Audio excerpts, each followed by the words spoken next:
샬롬. 화요일 해피밀에 오신 모든 성도님들을 주님의 이름으로 환영합니다.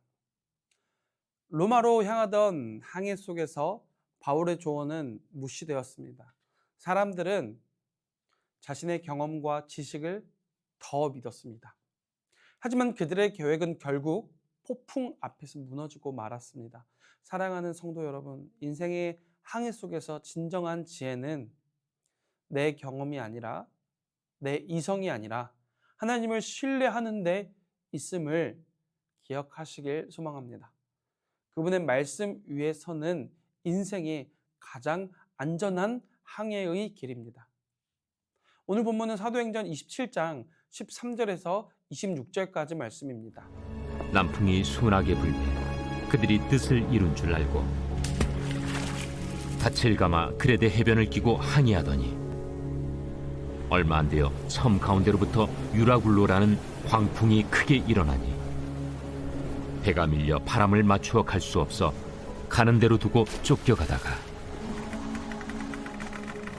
가우다라는 작은 섬 아래로 지나 간신히 거루를 잡아 끌어올리고 줄을 가지고 선체를 둘러감고 수르디스에 걸릴까 두려워하여 연장을 내리고 그냥 쫓겨가더니 우리가 풍랑으로 심히 애쓰다 이튿날 사공들이 짐을 바다에 풀어버리고 사흘째 되는 날에 배의 기구를 그들의 손으로 내버리니라. 여러 날 동안 해도 별도 보이지 아니하고 큰 풍랑이 그대로 있음에 구원의 여망마저 없어졌더라. 여러 사람이 오래 먹지 못하였음에 바울이 가운데 서서 말하되 여러분이여, 내 말을 듣고 그레데에서 떠나지 아니하여 이 타격과 손상을 면하였더라면 좋을 뻔하였느니라. 내가 너희를 구원하노니 이제는 안심하라. 너희 중 아무도 생명에는 아무런 손상이 없겠고 오직 배뿐이리라. 내가 속한 바 곧 내가 섬기는 하나님의 사자가 어젯밤에 내 곁에 서서 말하되 바울아, 두려워하지 말라. 네가 가이사 앞에 서야 하겠고 또 하나님께서 너와 함께 항해하는 자를 다 내게 주셨다 하였으니 그러므로 여러분이여 안심하라. 나는 내게 말씀하신 그대로 되리라고 하나님을 믿노라. 그런즉 우리가 반드시 한 섬에 걸리리라. 아멘. 인간은 누구나 미래를 알고 싶어 합니다. 그래서 타로를 보거나 점을 치거나 오늘의 운세 같은 것들을 확인하기도 합니다. 내 인생은 앞으로 어떻게 될까? 이 선택이 맞을까? 우리는 불확실한 미래 앞에서 불안해하며 예측 가능한 삶을 원합니다. 그러나 아무리 발전한 과학과 기술이 있어도 미래를 완벽하게 아는 사람은 없습니다. 인간의 경험과 지식에는 분명 한계가 존재하죠. 사도행전 27장의 사람들도 마찬가지였습니다. 그들은 로마로 향하는 항해 중에 있었습니다. 바울은 수많은 전도 여행을 통해 바다의 위험을 잘 알고 있었던 사람이었습니다. 그래서 그는 지금이 항해하기에 적절한 시기가 아님을 알고 백부장과 선장에게 조언했습니다. 이 항해가 위험할 것입니다. 그러나 백부장은 바울의 말을 듣지 않았죠. 대신 선장과 선주의 말을 더 신뢰하고 그들의 말을 들었습니다. 그들의 입장에서는 그 선택이 매우 합리적이었습니다. 바울은 죄수의 신분이었고 항해의 전문가는 아니었습니다. 반면 선장과 선주는 어떻습니까? 평생을 바다에서 살아온 전문가들이었습니다.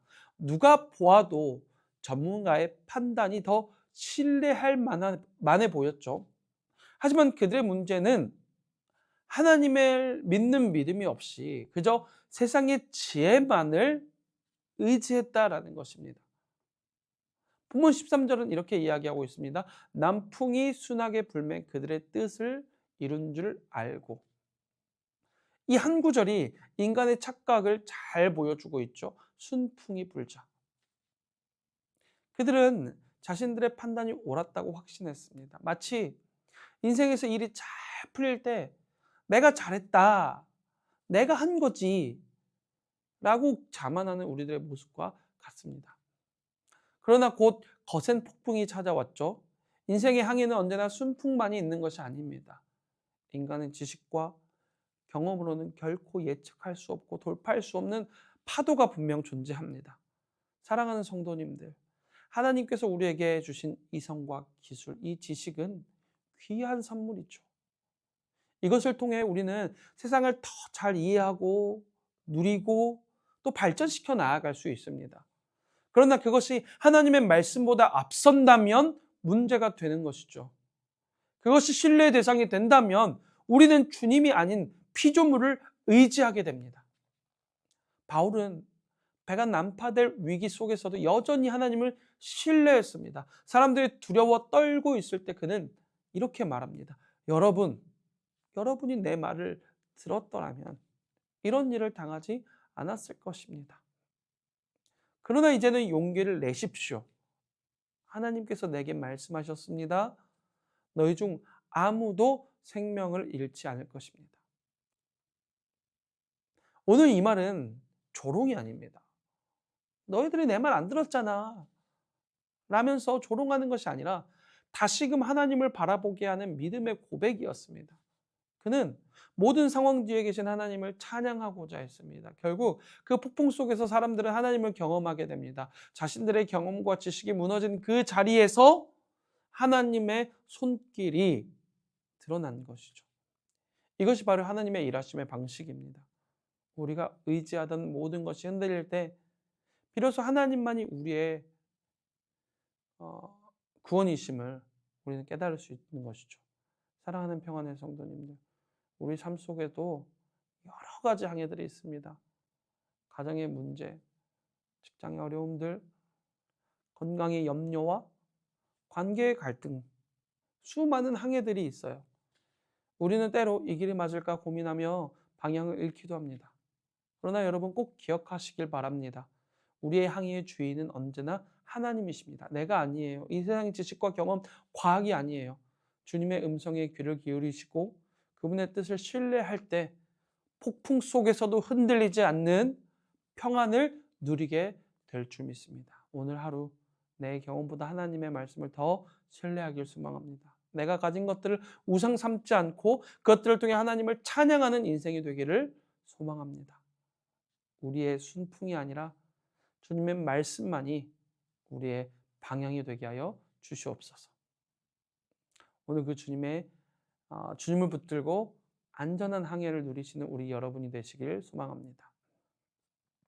첫 번째 질문입니다. 인생의 문제들이 나의 뜻대로 잘 풀리고 있다는 확신 혹은 착각을 하신 적이 있나요? 두 번째 질문입니다. 결국엔 잘 풀리지 않게 되어 실망하거나 낙심했던 적도 있나요? 하나님 아버지 감사합니다. 하나님 오늘 우리 인생에 순풍과 같은 그런 순간들이 있습니다. 그때마다 내가 잘했고 내가 잘 선택했고 내가 능력을 발휘해서 넘어갔다라는 착각이 들고 의심이 들고 그것을 우상 삼고 싶을 마음이 참으로 많이 있습니다. 하지만 하나님 그때마다 우리가 다시 한번 주님을 보게 하여 주시옵소서. 순풍이든 역풍이든 또 험난한 바람이 불든 우리와 늘 함께 하시고 평안케 하시고 승리케 하시는 그 주님을 바라볼 수 있는 믿음을 우리가 가질 수 있도록 주님께서 붙드시옵소서. 예수 그리스도의 이름으로 기도드립니다. 아멘.